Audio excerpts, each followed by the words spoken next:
Hi guys, welcome back to my YouTube channel. Already ನಾನು physics chapter 13 chapters important questions ಹಾಕಿದ್ನಿ.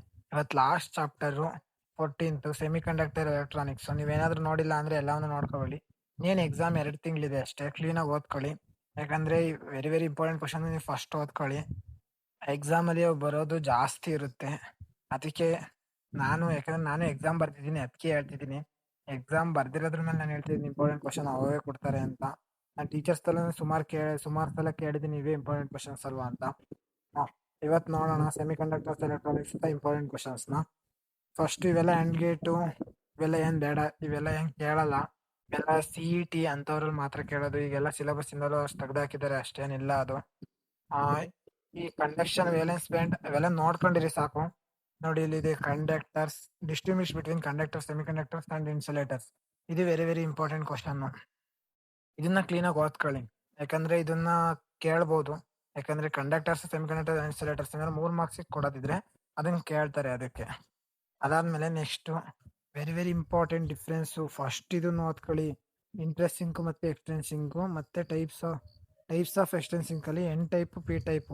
ಇವೆರಡು very very important question. 3 marks ಅಥವಾ 2 marks ಕೇಳ್ತಾ ಇರ್ತಾನೆ ಯಾವಾಗ್ಲೂ. Very very important question, ಕ್ಲೀನಾಗಿ ಓದ್ಕೊಳ್ಳಿ. ಏನ್ ಜಾಸ್ತಿ ಏನ್ ಟಫ್ ಇಲ್ಲ ಇದು. ಇವೆರಡು ಇಂಪಾರ್ಟೆಂಟ್ ಕ್ವಶನ್, ಕ್ಲೀನಾಗಿ ಓದ್ಕೊಳ್ಳಿ. ಈಸಿ ಇದಾವೆ. 2 ಮಾರ್ಕ್ಸಿಗೆ ಏನೋ ಆನ್ಯುವಲ್ ಎಕ್ಸಾಮ್ ಅಲ್ಲಿ ಕೇಳಿದ್ದೆ ನಾನು ಬರಿಬೇಕಾರೆ. ವೆರಿ ವೆರಿ ಇಂಪಾರ್ಟೆಂಟ್ ಕ್ವಶನ್, ಕ್ಲೀನಾಗಿ ಓದ್ಕೊಳ್ಳಿ. ಇವೆಲ್ಲ ಡಯೋಡ್ ಎಲ್ಲ ಬೇಡ, ಏನ್ ಅಷ್ಟು ಕೇಳಲ್ಲ. ರಿವರ್ಸ್ ಫಾರ್ವರ್ಡ್ ಏನ್ ಕೇಳಲ್ಲ, ಬರೀ ಒಂದ್ಸಲಿ ನೋಡ್ಕೊಂಡಿರಿ ಸಾಕು. ನೋಡಿ, ಇದು 100%, ಇದ್ರಲ್ಲಿ 100% ಅಂತ ಹೇಳ್ಬೋದು. 99% ಏನಿಲ್ಲ. ರೆಕ್ಟಿಫೈರ್, 2 ರೆಕ್ಟಿಫೈ ಇದಾವೆ. ಯಾವ್ದು ಅಂದ್ರೆ as A rectifier, as A switch. Rectifier ಅಂದ್ರೆ ಡೆಫಿನೇಷನ್, ವಾಟ್ ಈಸ್ ರೆಕ್ಟಿಫೈರ್ ಅಂತ ಕೇಳಿ. Next the working of PN junction, all wave rectifier and full wave rectifier. Very very important question. ಇವೆರಡನ್ನು ಅರ್ಥ ಮಾಡ್ಕೊಂಡು ಕ್ಲೀನಾಗಿ ಓದಿದ್ರೆ ಎಷ್ಟು ಈಸಿ ಅಂದ್ರೆ ಅಷ್ಟು ಚೆನ್ನಾಗಿ ಅರ್ಥ ಆಗುತ್ತೆ. Easy question ಇವೆರಡುವೆ. 5 ಮಾರ್ಕ್ಸಿಗೆ ಒಂದು ಪಕ್ಕ ಇದ್ದೇ ಇರುತ್ತೆ 100%. ಈ ಆಲ್ ವೇವ್ ರೆಕ್ಟಿಫೈಯರ್ ಮತ್ತೆ ಇನ್ನೊಂದು ನೋಡಿ, ಇಲ್ಲಿ ಫುಲ್ ವೇವ್ ರೆಕ್ಟಿಫೈಯರ್ ಇದೆ. ಇವೆರಡು ವೆರಿ ವೆರಿ ಇಂಪಾರ್ಟೆಂಟ್ ಕ್ವಶನ್, ಕ್ಲೀನಾಗಿ ಓದ್ಕೊಳ್ಳಿ. 100% 5 ಮಾರ್ಕ್ಸಿಗೆ ಕೊಟ್ಟೇ ಕೊಡ್ತಾರೆ. ಇವೆರಡು ಫಸ್ಟ್ ಕಲಿಲೇಬೇಕು. ಲಾಸ್ಟ್ ಅಲ್ಲಿ ಏನಿದೆ ಈಸಿ ಚಾಪ್ಟರ್ಸ್, ಇದ್ರಲ್ಲಿ ಇಂಪಾರ್ಟೆಂಟ್ ಕ್ವಶನ್ಸ್ ಓದ್ಕೊಂಡ್ರೆ ಒಂದು 20 ಮಾರ್ಕ್ಸಿಗಾದ್ರೂ ಬಂದಿರುತ್ತೆ. ಕ್ಲೀನಾಗಿ ಓದ್ಕೊಳ್ಳಿ. ಅವ್ರು ದೊಡ್ಡ ಚಾಪ್ಟರ್ಸ್ ಫಸ್ಟ್ ಓದ್ಕೊಂಡು ಲಾಸ್ಟ್ ಚಾಪ್ಟರ್ಸ್ನ ಹಂಗೆ ಬಿಟ್ಬಿಡಿ, ಇವೆಲ್ಲ ಈಸಿ ಚಾಪ್ಟರು ಅಂತ ಬಿಟ್ಬಿಡಿ. ಇದ್ರಲ್ಲೇ ಜಾಸ್ತಿ ಮಾರ್ಕ್ಸ್ ಕೊಡೋದು, ಮತ್ತೆ ಈಸಿನೂ ಇರುತ್ತೆ. ಇವೆರಡು ವೆರಿ ವೆರಿ ಇಂಪಾರ್ಟೆಂಟ್ ಕ್ವಶನ್, 100%. ಕ್ಲೀನಾಗಿ ಓದ್ಕೊಳ್ಳಿ. ನೆಕ್ಸ್ಟ್ ಯಾವುದು ಅಂದ್ರೆ ಇದರಲ್ಲಿ ಇವೆಲ್ಲ ಏನು ಕೇಳಲ್ಲ, ಇದು ಜಾಸ್ತಿ ಕೇಳಲ್ಲ. ಇವೇನು ಓದ್ಕೋಬೇಡಿ ಸಾಕು. ಇಷ್ಟೇ ಕ್ವಶನ್ಸ್ ಸಾಕು ಅನ್ಸುತ್ತೆ. ಇವೆರಡು ಮಾತ್ರ ವೆರಿ ವೆರಿ ಇಂಪಾರ್ಟೆಂಟ್ ಕ್ವಶನ್, ಕ್ಲೀನಾಗಿ ಓದ್ಕೊಳ್ಳಿ.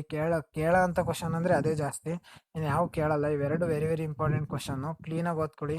ಎಕ್ಸಾಮಿಗೆ ಕ್ಲೀನಾಗಿ ಪ್ರಿಪೇರ್ ಆಗಿ. 5 ಮಾರ್ಕ್ಸಿಗೆ ಕೊಡ್ತಾರೆ ಅಂದ್ರೆ ನಾವು ಯಾಕೆ ಓದ್ಕೋಬಾರ್ದು? ಫಸ್ಟೇ ಓದ್ಕೊಂಡ್ರೆ ನಮಗೆ ತಾನೇ ಈಸಿ.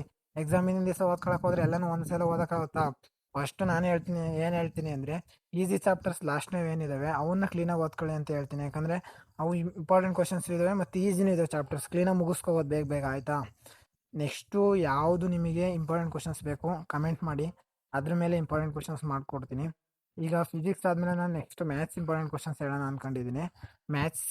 ಮ್ಯಾಥ್ಸು ಆಲ್ರೆಡಿ ಒಂದು 4 ಚಾಪ್ಟರ್ಸ್ ಏನೋ ಅಪ್ಲೋಡ್ ಮಾಡಿದ್ದೀನಿ.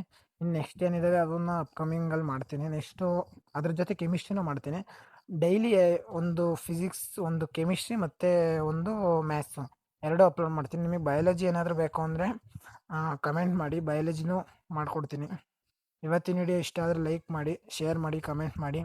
ಇನ್ನೂ ನಮ್ಮ ಚಾನಲ್ಗೆ ಯಾರ್ಯಾರು ಸಬ್ಸ್ಕ್ರೈಬ್ ಆಗಿಲ್ಲ